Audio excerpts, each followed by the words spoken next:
Welcome to the Three Martini Lunch. Grab a stool next to Greg Columbus of Radio America and Jim Garrity of National Review. Three Martinis coming up. So glad you're with us for the Wednesday edition of the Three Martini Lunch. It is October 2nd, and unless something changes, we are done with the debates for the 2024 presidential election cycle. We, of course, had Trump versus Biden back in June, then Trump versus Harris a few weeks ago, and last night was the vice presidential debate, J.D. Vance against Tim Walz, and we're going to break this down into three martinis. The first will focus on Vance, the second on Walz, the third on the moderators.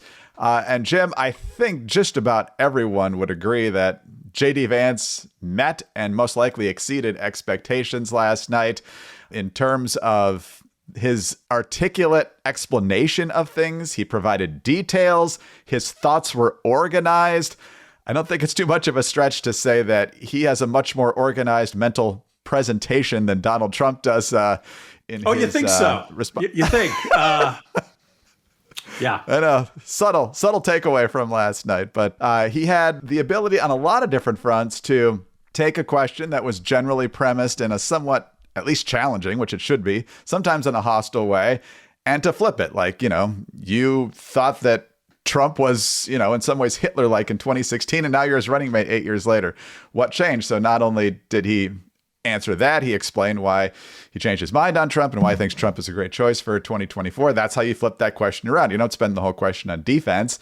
He was personable. I don't think he came off as threatening. He got Walz to, I don't know if like him is the right term, but at least warm up to him in a way that I think takes the edge off the idea that, Vance is weird and he's this huge threat to people kind of a thing.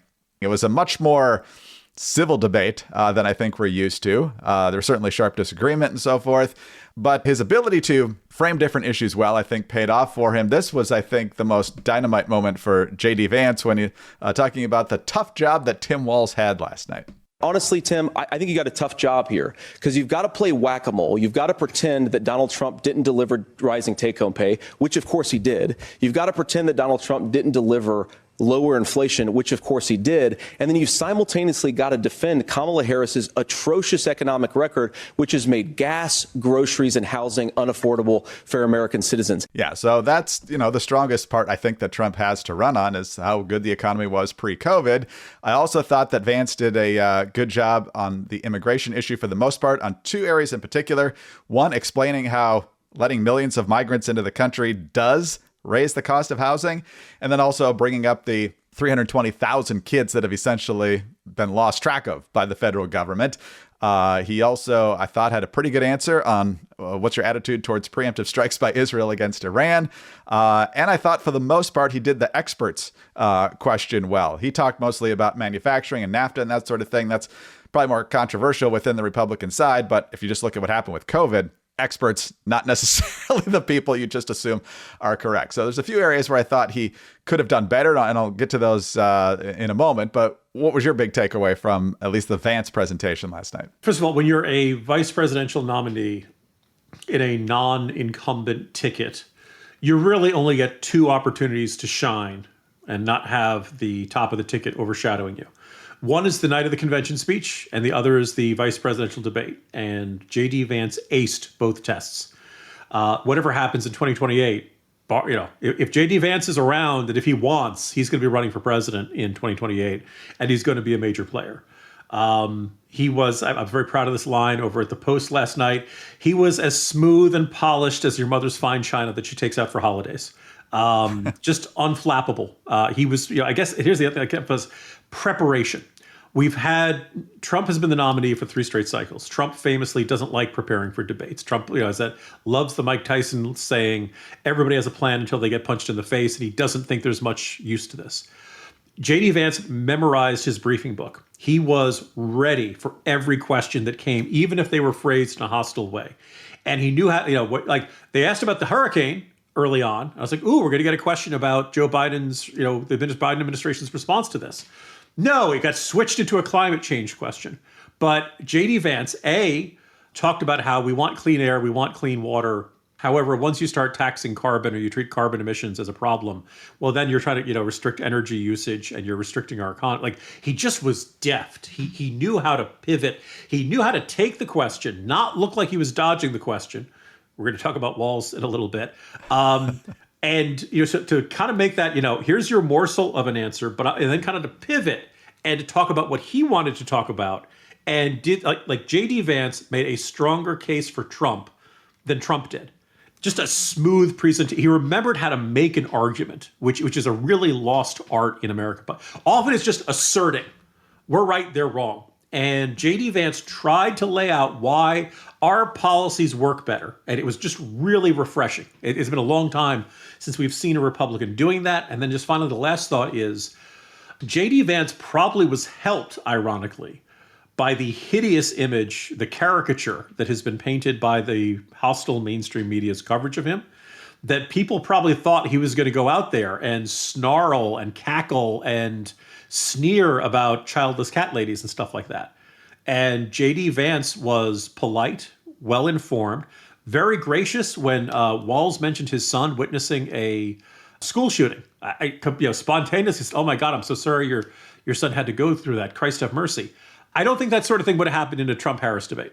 I don't know if that would have happened in a whole bunch of other circumstances. He knew when and how, and I don't think that was an act. I think that's just genuinely who J.D. Vance is. He was, dare I say, kindler and gentler. And the interesting thing is that I went into this saying, well, J.D. Vance knows how to be an attack dog. He used a scalpel. He was very, like that soundbite you just played, Tim, you got a tough job tonight, and I feel bad. Like, it sounds sympathetic, but you're in the job of selling a really crappy running mate. And that's actually not very sympathetic, but it gets the job done. And he just slid the knife in so subtly time and time last night. It really was a great performance by him, and just did the best job the Trump campaign possibly could have hoped for. Yeah, I think he exceeded expectations. And given the way the expectations were coming into the debate, he was expected to do better. And he definitely did. Kind of the meltdown on MSNBC was kind of fun. I thought there were a few missed opportunities on Vance's part last night. He didn't mention the ICE statistics that just came out last week and the amount of convicted criminals, 13,000 murders, nearly 16,000 sexual assault convicted illegals coming in. I thought he could have explained what was wrong with the Senate immigration bill. They keep trying to beat the Republicans over the head with that. There were a lot of flaws with it. And since he's in the Senate, he should have been able to articulate some of that. I thought on the first question, he could have mentioned the Abraham Accords, or maybe how Biden's complete disaster in Afghanistan emboldened terrible people around the world to create the chaos we're seeing now. I thought he could have had a much stronger defense of what it means to be pro-life. I feel like the Republicans are still kind of flailing on that issue.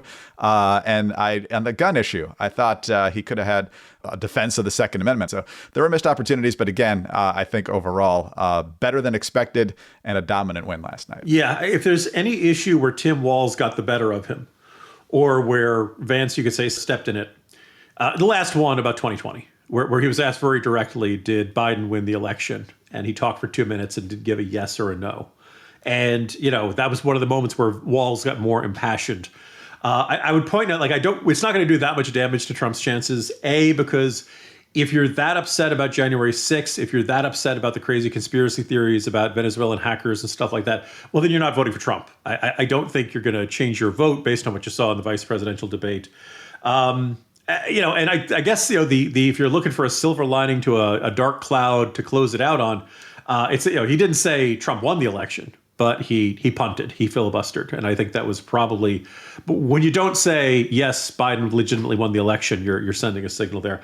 If you're going to have a bad moment, you want to have it in the 92nd or 93rd minute of a 90-minute. I guess it's like soccer, when they have an injury, they kind of play in extra time. So fairly late in the night, and I don't think it's going to do that much damage to it. But it's one of the few sour notes in what was otherwise a virtuoso performance. Yeah, it was very, very good. Odd timing on that, too. It wasn't 90 minutes. It wasn't 2 hours. They stopped at 10:45, I guess, to let their media friends see somebody's bladder was running out. I guess so.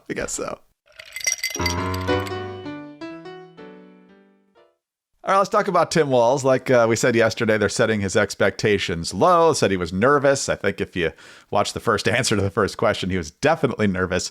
Coming in, seemed to become more confident as time went on, but his grasp of the issues was not nearly as good as J.D. Vance's. And, he's really only been with Kamala Harris for a couple of months now. So trying to get up to speed on her record, although it is the national administration, shouldn't be that complicated. He struggled at times, spent most of his firepower aiming at Trump instead of Vance, which is, again, what you're supposed to do in these situations. A couple of moments in particular I want to highlight here. And that, first of all, is the issue of his exaggerations or outright lies on his past. We've had the issue of where he said he went to Iraq, and obviously he did not. Command Sergeant Major did not. Now he has said that he was in China, in Hong Kong at the time, which was actually still under British control at the time. But nonetheless, he was in Hong Kong at the time of the Tiananmen Square massacre in June of 1989. Minnesota Public Radio, not exactly a conservative outlet, pointing out that no, he wasn't. He was actually home. And at that time, home was Nebraska. So he was asked about it last night. He completely dodged the question. And to her credit, because we're not going to give her much, Margaret Brennan followed up and said, hey, about that. Governor, just to follow up on that, the question was, can you explain the discrepancy? All I said on this is I got there that summer and misspoke on this. So I will just, that's what I've said. So I was in Hong Kong and China during the democracy protests went in. And from that, I learned a lot of what needed to be in governance. I'm not sure what he learned about governance in that situation from the Chinese response. I applied to the it during democracy COVID. During COVID, I cracked down the way the Chinese cracked down on those protesters. Greg, first of all, looking at Tim Walz's facial expression and body language in the opening minutes of that debate. Dear listeners, do you ever have the dream where you know you have to deliver a really important final oral report in a class and you haven't attended it all semester and you're going through the halls and you don't know where the classroom is and you're sweating and you're panicking and everyone's looking at you and for some reason you're not wearing pants? That was Tim Walz's first couple of minutes. Like, I've never seen a guy, it's as if he suddenly realized, I don't belong here. What's that song? What am I doing here? The moment was bigger than him. And we had seen that CNN report saying that he was nervous. He didn't want to let Kamala Harris down. Bad news, buddy. I thought it was, expectation setting and that he was going to go out and have a normal debate. No, I think he really, look, 3 months ago, Tim Walz was not planning on being on the national ticket. Really, it was about 2 months ago when he got picked. And it was not like he'd been in the national spotlight.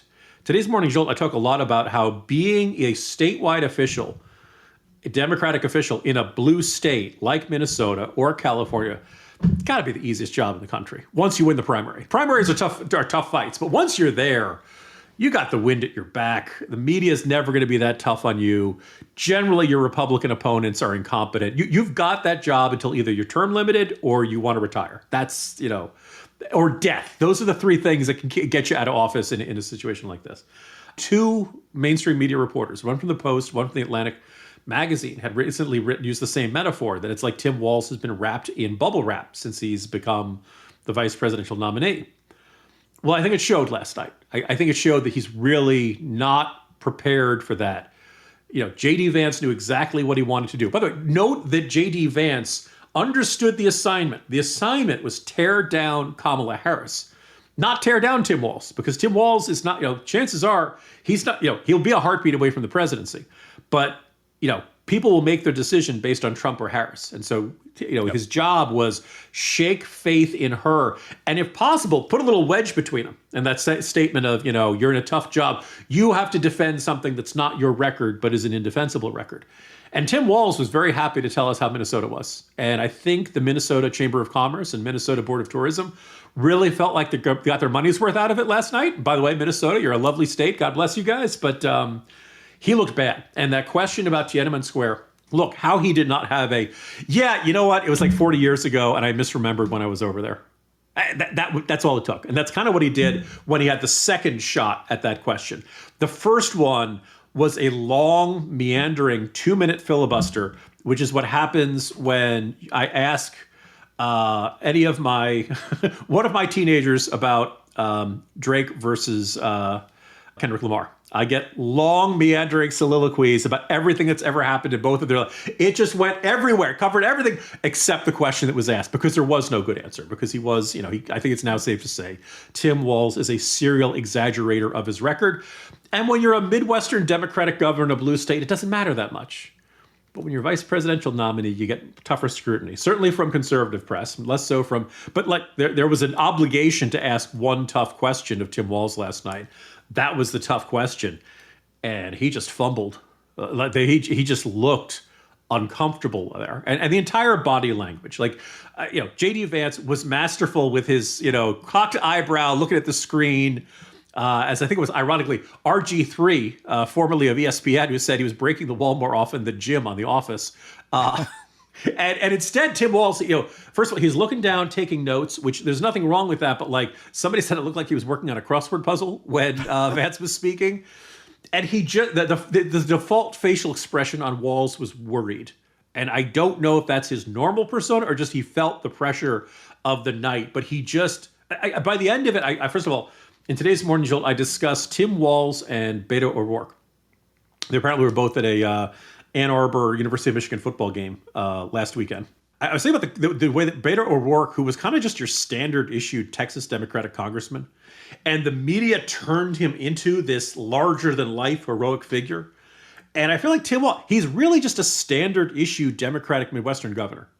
And yet for 2 months now, we've got, he's America's dad, and look at him working on he's wearing flannel. Just this unbelievable exuberance of what was really a very normal, there wasn't anything special about this guy. And I think last night he got pantsed. He just looked exposed as a guy who was not ready for the moment, not ready to be a heartbeat away, not a commanding presence, soft as a marshmallow, ramrod and stiff as Nerf, just a guy who was not ready for the moment. And I don't think that's the note that the Harris campaign wanted to close on as the last major debate of the cycle. When Midwesterners or other people wear flannel and baseball caps and drive trucks, they're mouth-breathing Neanderthals if they vote for Trump. But if Tim Walz is doing it, then he's a regular guy. He's so authentic. Yeah. America's dad, authentic. Yeah. Well, then there's the issue of guns and school shootings and so forth. And here's the moment that, unfortunately for Walz, is what more people are talking about today. Governor, you previously opposed an assault weapons ban, but it's only later in your political career did you change your position. Why? Yeah, I sat in that office with those Sandy Hook parents. I've become friends with school shooters. I've seen it. So, friends with school shooters. Now, obviously, he meant he's become friends with people whose families have been affected by school shooters, or at least I think that's probably the case. And there were people on social media saying, oh, come on, don't get hung up on that. You know what he meant. And I'm thinking, yes, I know what he meant. In a vacuum, I'd be willing to move on. But when it happens in the other direction, it becomes a scandal. Remember this one? I went to a number of women's groups and said, can you help us find folks? And they brought us whole binders full of women. Do you remember the media saying, oh, obviously it just meant that he was actively trying to get qualified women into his administration? No, he was keeping women in binders. So, again, in a vacuum, Jim, I'd give him the benefit of the doubt. In the real world, you got to call it out. Now, Greg, come on. The media has always had one consistent standard that misspeaking should not be held. Hang on a second. I'm sorry. Dan Quayle on line 2. He'd like to call in and say, nonsense! Yeah, look, there are certain figures who have, an unfortunate slip of the tongue or they trip over their words or they say something like, no, okay, got it. I don't believe that Tim Walz is friends with a lot of school shooters. Maybe 1 or 2 at most. It's not a lot. And, it sounds awkward. Fine. Nobody's going to make any decisions about Tim Walz based on that. The typical Republican candidate does not get that benefit of the doubt. It's, when it comes out as binders full of women, which means that why aren't people doing more to promote women in government, women to high positions? Mitt Romney is saying, literally, I'm walking around with stacks of resumes and a whole bunch of lefties decided, oh, that sounds weird. He sounds like he's talking some 50 Sage stuff. So we're going to make a big deal out of that. And that is, a vivid demonstration of the ludicrous double standard at work in our media environment. Yeah, exactly. And like we said a moment ago in the Vance commentary, I think Walz felt more comfortable, felt he had the high ground on the abortion question, which is kind of a frustrating state of where the GOP is now. Also, it felt at times that they were both talking about bigger government, just with different ways of bigger government, specifically I'm more protectionist than you. You think your tariffs are big? Check out my tariffs. Yeah, Yeah, and then, creating a whole new entitlement for childcare and so forth, both of them just assuming that it's the government's job to deal with that situation. It's not the government's job to deal with that situation. Let the private sector fight for lower costs and better care and give parents better options. Whatever you guys are offering to the unions, we're going to double it, so don't even bother. Yeah. Don't let them take that ground. Yeah. But we are, sadly, in some areas. That's not good. All right, Jim, on to our final aspect of the vice presidential debate, and that's the moderators. This time it was Norah O'Donnell. She's still the CBS News anchor. She's outgoing if she's not already gone, but she's still obviously at CBS News. Margaret Brennan, host of Face the Nation. Jim, there's a lot of things we want to get to tonight. We heard that a lot as candidates try to get in the last word on a number of issues. It was supposedly not going to be fact-checked. At various times, they did still try to slip things in, like Norah O'Donnell saying, the consensus of scientists is that there's significant climate change happening.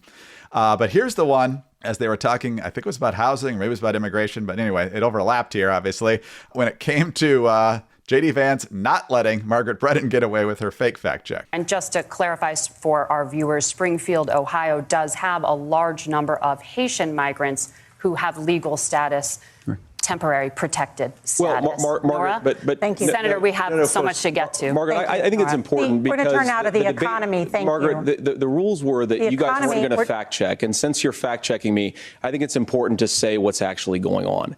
So there's an application called the CBP One app, where you can go on as an illegal migrant, apply for asylum or apply for parole, and be granted legal status at the wave of a Kamala Harris open border wand. That is not a person coming in, applying for a green card and waiting for 10 years. That is the facilitation of illegal immigration, Margaret, by our own leadership. Thank you, Senator, for describing the legal process. We have so much to get to, Senator. Those laws have been on the books since 1990. Thank you, gentlemen. The CBP One app has not been on the books since 1990. It's something that Kamala Harris created, Margaret. Gentlemen, the audience can't hear you because your mics are cut. I think that was an important clarification. And so as a moderator, you need to have a little bit of discretion there. And Walz was trying to chime in as well. And so, look, if you're going to violate your own rules, you got to be ready for the blowback, especially when you're wrong. Well, Vance fact-checked the fact check. Kudos to that. If only Mitt Romney could have been a little faster on his feet for Candy Crowley back in 2012. First of all, in all the coverage of Springfield, have you heard about the CB1 app at all? In light of that, in light of the fact that doesn't this feel like this probably should have been mentioned at some point in that discussion? Like, is it a false accusation that they're eating the cats and dogs? Yes. No. This blurry picture of a guy holding a goose does not count. It's been wildly exaggerated. That said, you bring 15,000 Haitian migrants. Yes, they're technically legal. What they are legal, and what Vance is saying is that the process of vetting and making them legal is far too streamlined. It's far too check the box. It is not what Americans would want to see. And here he is explaining that, and CBS News is like, whoa. We can't be informing viewers about this stuff. That's not your job. That's our job. Quick, cut the mics, By the way, if you say you're not going to fact check, then don't fact check. If you say you're going to, if once you decide you're going to fact check, you know what you probably could have and should have done? When Tim Walz said, quote, crossings are down compared to when Donald Trump left office. Well, first of all, fact check lying your butt off, right? That's your pants have just spontaneously combusted. That's But here's the thing: let's just presume you don't have the Customs and Border Protection chart in front of you. What's happening in January 2021? Trump is leaving office. Biden is coming in. COVID is still going on, right? The entirety of that year of COVID, Trump gets into office, attempts to cross the border, drop like a stone. They kind of start creeping up back to, not quite their previous record, but like higher rates throughout 2020, 2017, 2018, 2019. Then COVID hits and it drops like a stone again because nobody's allowed to leave. Mexico had very tough restrictions. And also just nobody wanted to get out there, right? I think it was down to 2/3 from what the previous year had been. So you're not going to get many people come trying to cross the border in January 2021. And we know it's been skyrocketing the entirety of the Biden administration. But none of that was of interest to that. The other one from Margaret Brennan, and pardon me if I'm stepping on the next soundbite or something like that. Opening question. Iran is weakened, but the U.S. still considers it the largest state sponsor of terrorism in the world and has drastically reduced the time it would take to develop a nuclear weapon. It is down now to 1 or 2 weeks' time. Governor Walz, if you are the final voice in the Situation Room, would you support or oppose a preemptive strike by Israel on Iran? You have 2 minutes. Preemptive? Hey, okay, I know that, like, it was a busy news day, but I kind of think that 200 missiles, ballistic missiles that Iran shot yesterday, kind of a big deal. You know, I'm glad nobody got killed. We variously could have spent a martini on that today. But, like, it's not preemptive. It's now retaliatory. It is now, oh, you took a shot at us, we're going to take a shot at you. We're fully fine on that. So, Republicans were deeply frustrated by the moderation in the Trump-Harris debate. I think it's a testament to how well Vance did, that Republicans aren't complaining so much about the moderation, even though there are some very legit gripes there, because Vance just did so well and handled them pretty deftly. But it was more of the same. Another example just was that second question about the hurricane, which I thought we were going to get one on how the Biden administration responded.